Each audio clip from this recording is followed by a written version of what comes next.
شروع اللہ کے نام سے جو بڑا مہربان نہایت رحم والا ہے۔ یہ ایک سورت ہے جس کو ہم نے نازل کیا اور اس کے احکام کو فرض کر دیا، اور اس میں واضح المطالب آیتیں نازل کیں تاکہ تم یاد رکھو۔ بدکاری کرنے والی عورت اور بدکاری کرنے والا مرد جب ان کی بدکاری ثابت ہو جائے تو دونوں میں سے ہر ایک کو 100 درے مارو، اور اگر تم خدا اور روز آخرت پر ایمان رکھتے ہو تو شرع خدا کے حکم میں تمہیں ان پر ہرگز ترس نہ آئے، اور چاہیے کہ ان کی سزا کے وقت مسلمانوں کی ایک جماعت بھی موجود ہو۔ بدکار مرد تو بدکار یا مشرک عورت کے سوا نکاح نہیں کرتا، اور بدکار عورت کو بھی بدکار یا مشرک مرد کے سوا اور کوئی نکاح میں نہیں لاتا، اور یہ یعنی بدکار عورت سے نکاح کرنا مومنوں پر حرام ہے۔ اور جو لوگ پرہیزگار عورتوں کو بدکاری کا عیب لگائیں اور اس پر 4 گواہ نہ لائیں تو ان کو 80 درے مارو، اور کبھی ان کی شہادت قبول نہ کرو، اور یہی بد کردار ہیں۔ ہاں، جو اس کے بعد توبہ کر لیں اور اپنی حالت سنوار لیں تو خدا بھی بخشنے والا مہربان ہے۔ اور جو لوگ اپنی عورتوں پر بدکاری کی تہمت لگائیں اور خود ان کے سوا ان کے گواہ نہ ہوں تو ہر ایک کی شہادت یہ ہے کہ پہلے تو 4 بار خدا کی قسم کھائے کہ بے شک وہ سچا ہے، اور 5ویں بار یہ کہے کہ اگر وہ جھوٹا ہو تو اس پر خدا کی لعنت۔ اور عورت سے سزا کو یہ بات ٹال سکتی ہے کہ وہ پہلے 4 بار خدا کی قسم کھائے کہ بے شک یہ جھوٹا ہے، اور 5ویں دفعہ یوں کہے کہ اگر یہ سچا ہو تو مجھ پر خدا کا غضب نازل ہو۔ اور اگر تم پر خدا کا فضل اور اس کی مہربانی نہ ہوتی تو بہت سی خرابیاں پیدا ہو جاتی، مگر وہ صاحب کرم امیم ہے، اور یہ کہ خدا توبہ قبول کرنے والا اور حکیم ہے۔ جن لوگوں نے بہتان باندھا ہے تم ہی میں سے ایک جماعت ہے، اس کو اپنے حق میں برا نہ سمجھنا بلکہ وہ تمہارے لیے اچھا ہے۔ ان میں سے جس شخص نے گناہ کا جتنا حصہ لیا اس کے لیے اتنا وبال ہے، اور جس نے ان میں سے اس بہتان کا بڑا بوجھ اٹھایا ہے اس کو بڑا عذاب ہوگا۔ جب تم نے وہ بات سنی تھی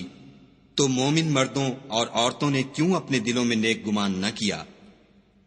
اور کیوں نہ کہا کہ یہ صریح طوفان ہے؟ یہ افطرا پرداز اپنی بات کی تصدیق کے لیے 4 گواہ کیوں نہ لائے؟ تو جب یہ گواہ نہیں لا سکے تو خدا کے نزدیک یہی جھوٹے ہیں۔ اور اگر دنیا اور آخرت میں تم پر خدا کا فضل اور اس کی رحمت نہ ہوتی تو جس شغل میں تم منہمک تھے اس کی وجہ سے تم پر بڑا سخت عذاب نازل ہوتا۔ جب تم اپنی زبانوں سے اس کا ایک دوسرے سے ذکر کرتے تھے اور اپنے منہ سے ایسی بات کہتے تھے جس کا تم کو کچھ بھی علم نہ تھا، اور تم اسے ایک ہلکی بات سمجھتے تھے، اور خدا کے نزدیک وہ بڑی بھاری بات تھی۔ اور جب تم نے اسے سنا تھا تو کیوں نہ کہہ دیا کہ ہمیں شایع نہیں کہ ایسی بات زبان پر لائیں؟ پروردگار تو پاک ہے، یہ تو بہت بڑا بہتان ہے۔ خدا تمہیں نصیحت کرتا ہے کہ اگر مومن ہو تو پھر کبھی ایسا کام نہ کرنا، اور خدا تمہارے سمجھانے کے لیے اپنی آیتیں کھول کھول کر بیان فرماتا ہے، اور خدا جاننے والا اور حکمت والا ہے۔ جو لوگ اس بات کو پسند کرتے ہیں کہ مومنوں میں بے حیائی یعنی تہمت بدکاری کی خبر پھیلے، ان کو دنیا اور آخرت میں دکھ دینے والا عذاب ہوگا، اور خدا جانتا ہے اور تم نہیں جانتے۔ اور اگر تم پر خدا کا فضل اور اس کی رحمت نہ ہوتی تو کیا کچھ نہ ہوتا، مگر وہ کریم ہے، اور یہ کہ خدا نہایت مہربان اور رحیم ہے۔ مومنو، شیطان کے قدموں پر نہ چلنا، اور جو شخص شیطان کے قدموں پر چلے گا تو شیطان تو بے حیائی کی باتیں اور برے کام ہی بتائے گا۔ اور اگر تم پر خدا کا فضل اور اس کی مہربانی نہ ہوتی تو ایک شخص بھی تم میں پاک نہ ہو سکتا، مگر خدا جس کو چاہتا ہے پاک کر دیتا ہے، اور خدا سننے والا اور جاننے والا ہے۔ اور جو لوگ تم میں صاحب فضل اور صاحب وسعت ہیں وہ اس بات کی قسم نہ کھائیں کہ رشتہ داروں اور محتاجوں اور وطن چھوڑ جانے والوں کو کچھ خرچ پات نہیں دیں گے۔ ان کو چاہیے کہ معاف کر دیں اور درگزر کریں۔ کیا تم پسند نہیں کرتے کہ خدا تم کو بخش دے؟ اور خدا تو بخشنے والا مہربان ہے۔ جو لوگ پرہیزگار اور برے کاموں سے بے خبر اور ایماندار عورتوں پر بدکاری کی تہمت لگاتے ہیں، ان پر دنیا اور آخرت دونوں میں لعنت ہے اور ان کو سخت عذاب ہوگا، یعنی قیامت کے روز جس دن ان کی زبانیں اور ہاتھ اور پاؤں سب ان کے کاموں کی گواہی دیں گے۔ اس دن خدا ان کو ان کے اعمال کا پورا پورا اور ٹھیک بدلہ دے گا، اور ان کو معلوم ہو جائے گا کہ خدا برحق اور حق کو ظاہر کرنے والا ہے۔ ناپاک عورتیں ناپاک مردوں کے لیے ہیں، اور ناپاک مرد ناپاک عورتوں کے لیے، اور پاک عورتیں پاک مردوں کے لیے ہیں، اور پاک مرد پاک عورتوں کے لیے۔ یہ پاک لوگ ان بدگوئیوں کی باتوں سے بری ہیں، اور ان کے لیے بخشش اور نیک روزی ہے۔ مومنو، اپنے گھروں کے سوا دوسرے لوگوں کے گھروں میں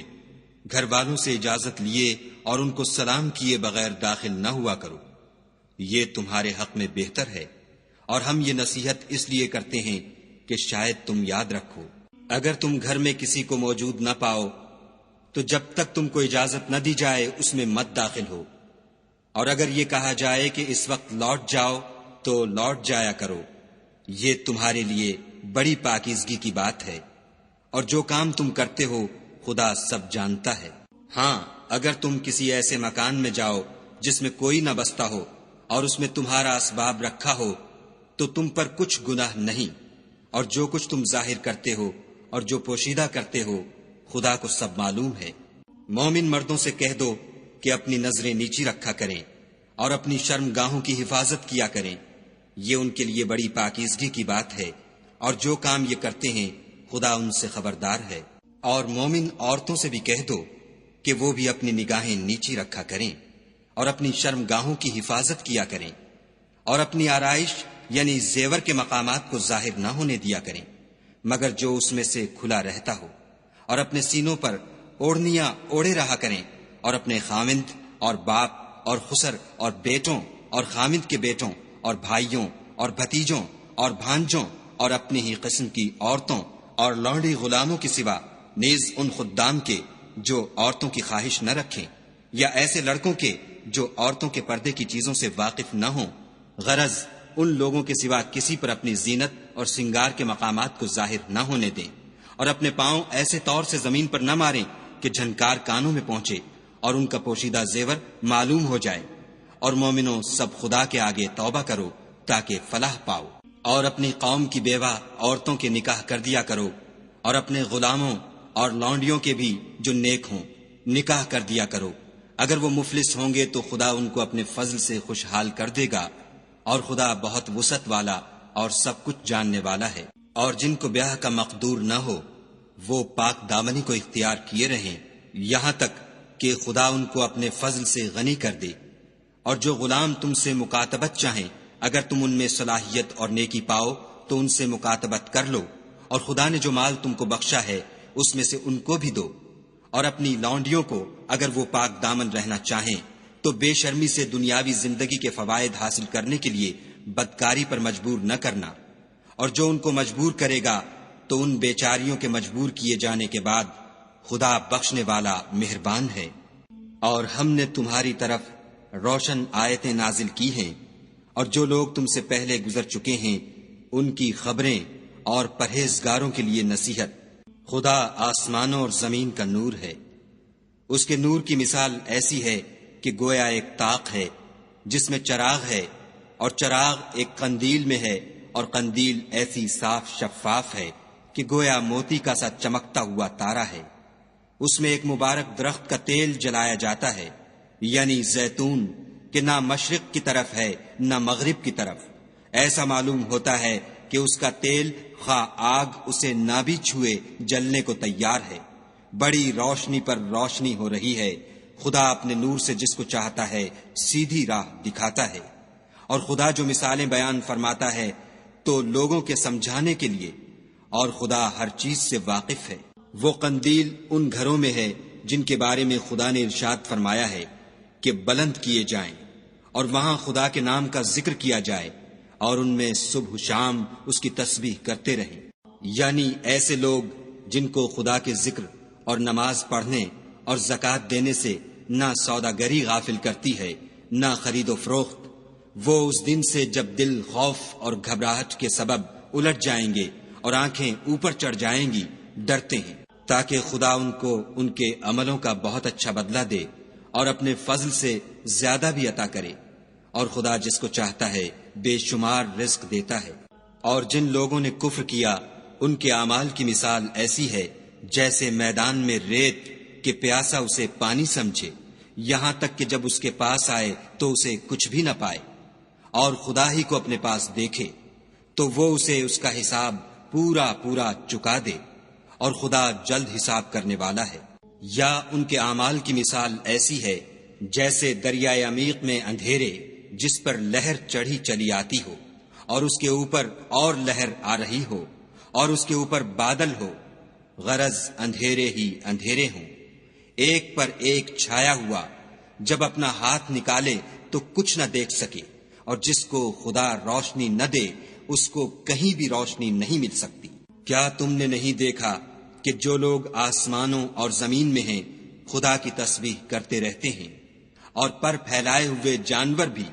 اور سب اپنی نماز اور تسبیح کے طریقے سے واقف ہیں،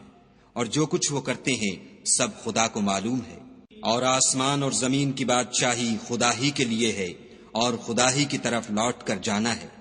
کیا تم نے نہیں دیکھا کہ خدا ہی بادلوں کو چلاتا ہے، پھر ان کو آپس میں ملا دیتا ہے، پھر ان کو تہ بتہ کر دیتا ہے، پھر تم دیکھتے ہو کہ بادل میں سے مے نکل کر برس رہا ہے، اور آسمان میں جو اولوں کے پہاڑ ہیں ان سے اولے نازل کرتا ہے، تو جس پر چاہتا ہے اس کو برسا دیتا ہے، اور جس سے چاہتا ہے ہٹا رکھتا ہے، اور بادل میں جو بجلی ہوتی ہے اس کی چمک آنکھوں کو خیرہ کر کے بینائی کو اچکے لیے جاتی ہے۔ خدا ہی رات اور دن کو بدلتا رہتا ہے، اہل بصارت کے لیے اس میں بڑی عبرت ہے۔ اور خدا ہی نے ہر چلنے پھرنے والے جاندار کو پانی سے پیدا کیا، تو ان میں سے بعض ایسے ہیں کہ پیٹ کے بل چلتے ہیں، اور بعض ایسے ہیں جو 2 پاؤں پر چلتے ہیں، اور بعض ایسے ہیں جو 4 پاؤں پر چلتے ہیں۔ خدا جو چاہتا ہے پیدا کرتا ہے، بے شک خدا ہر چیز پر قادر ہے۔ ہم ہی نے روشن آیتیں نازل کی ہیں، اور خدا جس کو چاہتا ہے سیدھے رستے کی طرف ہدایت کرتا ہے۔ اور بعض لوگ کہتے ہیں کہ ہم خدا پر اور رسول پر ایمان لائے اور ان کا حکم مان لیا، پھر اس کے بعد ان میں سے ایک فرقہ پھر جاتا ہے، اور یہ لوگ صاحب ایمان ہی نہیں ہیں۔ اور جب ان کو خدا اور اس کے رسول کی طرف بلایا جاتا ہے تاکہ رسول خدا ان کا قضیہ چکا دیں، تو ان میں سے ایک فرقہ منہ پھیر لیتا ہے، اور اگر معاملہ حق ہو اور ان کو پہنچتا ہو تو ان کی طرف مطیع ہو کر چلے آتے ہیں۔ کیا ان کے دلوں میں بیماری ہے، یا یہ شک میں ہیں، یا ان کو یہ خوف ہے کہ خدا اور اس کا رسول ان کے حق میں ظلم کریں گے؟ نہیں، بلکہ یہ خود ظالم ہیں۔ مومنوں کی تو یہ بات ہے کہ جب خدا اور اس کے رسول کی طرف بلائے جائیں تاکہ وہ ان میں فیصلہ کریں تو کہیں کہ ہم نے حکم سن لیا اور مان لیا،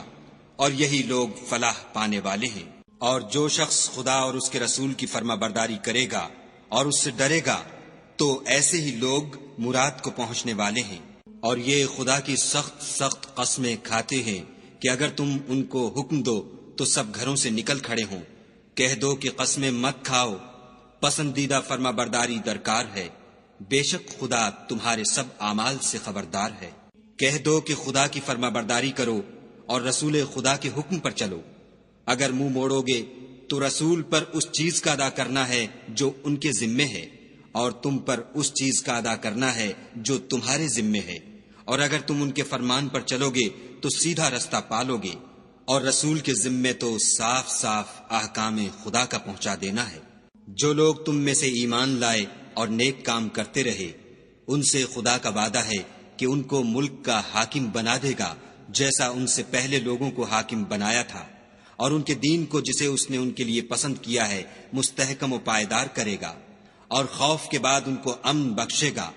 وہ میری عبادت کریں گے اور میرے ساتھ کسی چیز کو شریک نہ بنائیں گے، اور جو اس کے بعد کفر کرے تو ایسے لوگ بدکردار ہیں۔ اور نماز پڑھتے رہو اور زکوٰۃ دیتے رہو اور پیغمبر خدا کے فرمان پر چلتے رہو تاکہ تم پر رحمت کی جائے، اور ایسا خیال نہ کرنا کہ کافر لوگ ہم کو زمین میں مغلوب کر دیں گے، یہ جا ہی کہاں سکتے ہیں، ان کا ٹھکانہ دوزخ ہے، اور وہ بہت برا ٹھکانہ ہے۔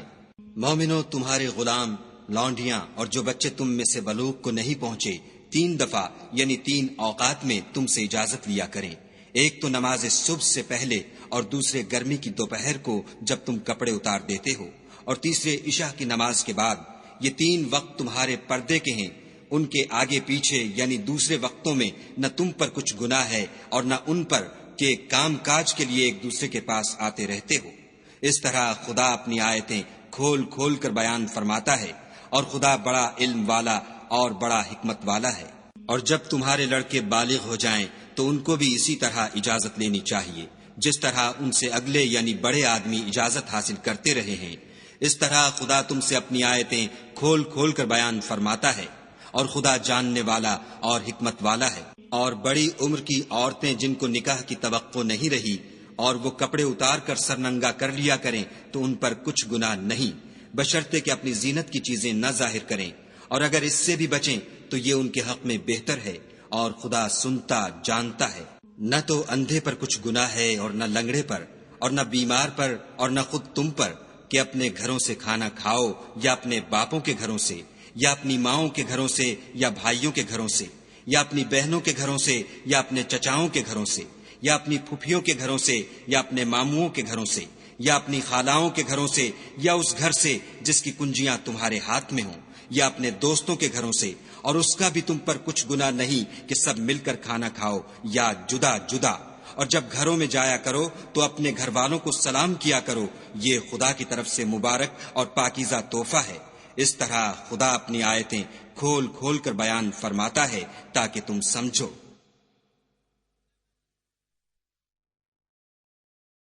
مومن تو وہ ہیں جو خدا پر اور اس کے رسول پر ایمان لائے، اور جب کبھی ایسے کام کے لیے جو جمع ہو کر کرنے کا ہو پیغمبر خدا کے پاس جمع ہوں تو ان سے اجازت لیے بغیر چلے نہیں جاتے۔ اے پیغمبر صلی اللہ علیہ وآلہ وسلم، جو لوگ تم سے اجازت حاصل کرتے ہیں وہی خدا پر اور اس کے رسول پر ایمان رکھتے ہیں۔ سو جب یہ لوگ تم سے کسی کام کے لیے اجازت مانگا کریں تو ان میں سے جسے چاہا کرو اجازت دے دیا کرو، اور ان کے لیے خدا سے بخشش مانگا کرو، کچھ شک نہیں کہ خدا بخشنے والا مہربان ہے۔ مومنو، پیغمبر کے بلانے کو ایسا خیال نہ کرنا جیسا تم آپس میں ایک دوسرے کو بلاتے ہو، بے شک خدا کو وہ لوگ معلوم ہیں جو تم میں سے آنکھ بچا کر چل دیتے ہیں۔ تو جو لوگ ان کے حکم کی مخالفت کرتے ہیں ان کو ڈرنا چاہیے کہ ایسا نہ ہو کہ ان پر کوئی آفت پڑ جائے یا تکلیف دینے والا عذاب نازل ہو۔ دیکھو، جو کچھ آسمانوں اور زمین میں ہے سب خدا ہی کا ہے، جس طریق پر تم ہو وہ اسے جانتا ہے، اور جس روز لوگ اس کی طرف لوٹائے جائیں گے تو جو عمل وہ کرتے رہے وہ ان کو بتا دے گا، اور خدا ہر چیز سے واقف ہے۔